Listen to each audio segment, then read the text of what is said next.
Hello, Stefano.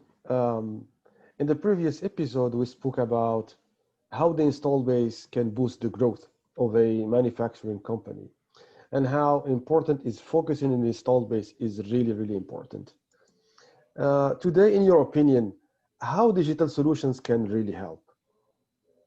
Hi, Ahmed, and thank you for having me again. I'm really happy to answer the question because today there are not yet specific solutions targeted to OEM for addressing the installed base. The reason is that the installed base until today was not a hot topic for the OEM, so they just focus on producing more and more products, and they left the installed base to others, so the end users or the service companies. So while we have some software specific for asset management or maintenance management, this software is focused on the need of the owner of the asset or the service company, but not it is not targeted to the OEM. But something is changing. Servitly, for example, since the beginning has focused its attention to the OEM. And we have more than one features that are focused on exploiting the installed base for the OEM. Hmm. Interesting. And what is really specific in terms of functionalities in Servotly that is really adding value to this topic, Stefano, please?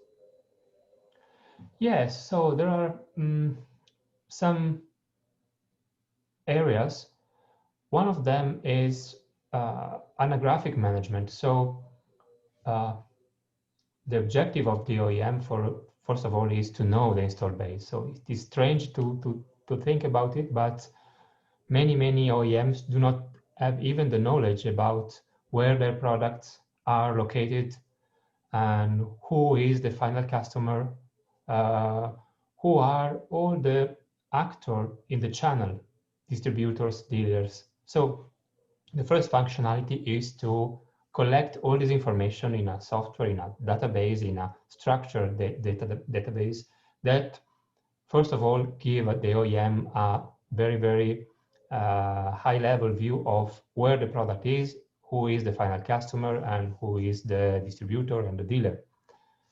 The second area is history of the product. So once you know where the product is and who is sold the product to whom, the second thing that an OEM would like to know is the history of this product. So when the product was installed, when was tested, when occurred some big events, such some big failures, or when maintenance events occurred. So the second areas of functionalities we offer is for building the history of the products. And the third functionality is more active. That is a store for selling both services like extended warranty or maintenance plan and spare parts. Hmm. Yeah, very interesting. Now, if we want to go really deeper in terms of functionalities and how these can really help on focusing on the main topic of our conversation, which is the installed base, Stefano. Yes, so there are two main um, advantages that this functionality can give to OEM. One is knowledge. So knowledge is very important because if you don't know the install base, I really liked what you said in the previous episode, the install base is a living creature. So the first thing you have to know is, the first thing you have to do is to know this creature. And so having knowledge is very important because once you have the knowledge, you can plan, you can act, you can take decision, you can see what customer segment, which different customer segment are using your products, and you can plan some campaigns and activity on the install base. So the first objective that, is knowledge, and the second is upselling. So of course, the final purpose of all this initiative is generating profits from the installed base. And you generate profits if you generate revenue. We help a lot in this because the store functionality help the OEM in generating new revenue and generate upselling on their installed base. So once you know where the product is, who is the customer, which is the segment of this customer, small company, medium company, large company, which industry, then you can target specific campaign for services like extended warranties, maintenance plan, premium maintenance plan, or all-inclusive maintenance plan, and even spare parts. So it's many companies have a spare part catalog, but they offer this as a generic catalog and they don't really push this to the end customer. But you can exploit the knowledge about the specific product used by the specific customer to make a target initiative, sales initiative for selling spare parts. Very, very interesting. And linking it to the aftermarket is really a strong engine for the profit and sustainable growth. Is there any more, let's say, benefits of softwares like yours once in the installed base, Stefano? Yes, yes. So we can do more than this. What we discussed until now is non-connected product. So we talk about having the knowledge of where the products are located, who is the customer, who are the customer segments, selling spare parts and services. But the next level is connecting the product. So exploiting IoT technologies, using IoT technologies to connect to the product and gather real-time and historical information on some key information about the product, like, for example, the product utilization, the product performance, the product consumption. All this information pave the way for a new kind even of business models, because in our experience we see some pioneering delivering advanced services that exploited the connected product for selling connected services, so-called connected services. So we have a few companies that have started since 2 years ago, 1 year ago, selling connected services, and they are profitable, very profitable in this initiative. So this is why our motto is profitable connected services. Yeah, I really like this piece about profitable connected services, really. And can you share some examples on connected services, Stefano?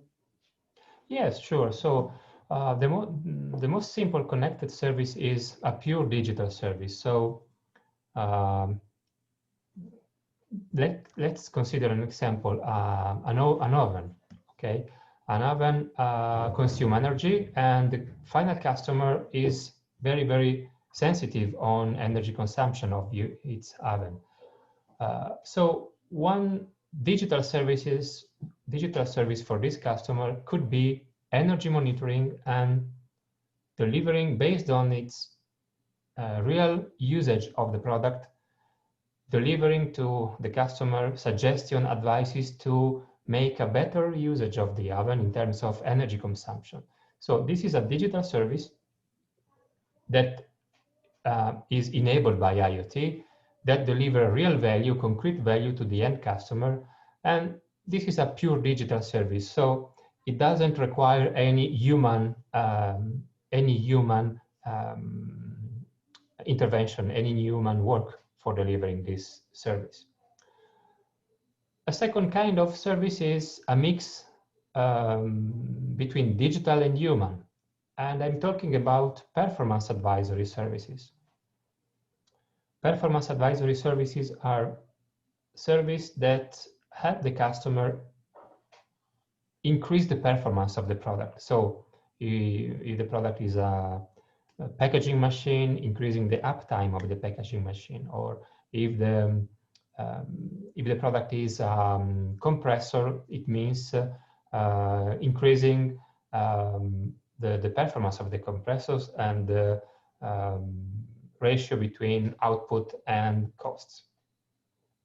These performance advisory services can be delivered by mixing artificial intelligence, so exploiting data that are collected from the connected products.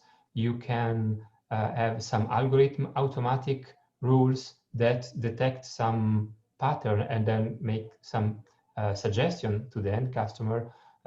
This can also be mixed with human intelligence. So I really believe that human intelligence is not replaceable in the near term, in the mid-term, by artificial intelligence. So the best value is when you mix the two together. So you add to an artificial intelligence basis some human intelligence. And so in Servitly, we allow OEM to mix this thing together and to deliver to the final customer this kind of performance advisory services. And another example of connected services are maintenance plan. Maintenance plan can be very, very advanced. Advanced mean that can be full risk for the OEM. So can include spare parts and labor costs, everything included in a maintenance plan that could be paid yearly. For example, the price can be dependent on the usage, on the level of usage of the product. And an OEM can generate profit even with a full risk maintenance, because having the knowledge of the installed base and of the utilization, the how many failures are in the installed base, this allows to manage the risks and deliver a profitable maintenance, full risk maintenance service. And the fourth example is the most advanced one. I'm not sure this will be the target for all OEM, but some of them are seriously thinking about it. That is equipment as a service. That is completely shifting from selling products to selling services and deliver a product as a service. So without selling the product and giving the products in sort of renting mode, the OEM take care of all the maintenance activities, and the end customer pays only for the usage, or better, for the outcome he has from the product. So by summing up a very broad range of connected services, this is why I really believe that we are now in at the beginning of a new era where we will see a very, very interesting evolution of business models of OEM. Great, great. Thank you, Stephanie. Really, I enjoyed the conversation, and thanks for sharing all this information and insights. Very, very helpful. Looking forward further episodes in the coming future about topics on aftermarket growth. Thank you. Thank you, Ahmed. Bye. Bye-bye. Bye.